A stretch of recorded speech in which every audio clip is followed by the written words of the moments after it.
নারকেলে হয় পিঠাপুলি, হয় নারিকেল তেল। আমাশয়ের রোগ জীবাণু হত্যা করে বেল। ধনী গরিব সব মানুষের খাদ্য যোগায় ধান।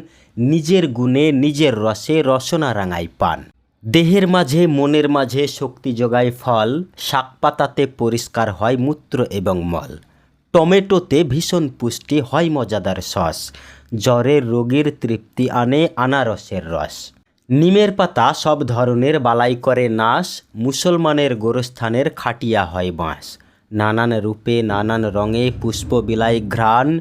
লেবুর রস আর সুগন্ধিতে শীতল করে প্রাণ। আটা হয়ে ময়দা হয়ে রুটি খাওয়ায় গম।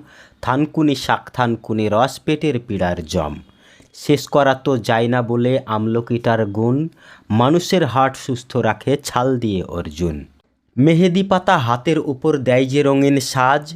মূত্র ব্যথা লাঘব করা পাথরকুচির কাজ। শীতল পানি গিলিয়ে দিয়ে প্রশান্তি দেয় ডাব। জেলেদের জাল শক্ত করে কষ দিয়ে তার গাব। আরও আছে এখানেই শেষ নয়। গাছগাছালির লাকড়ি দিয়েই রান্না করা হয়।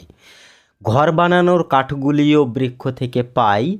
বৃক্ষ ছাড়া অক্সিজেনের বিকল্প আর নাই।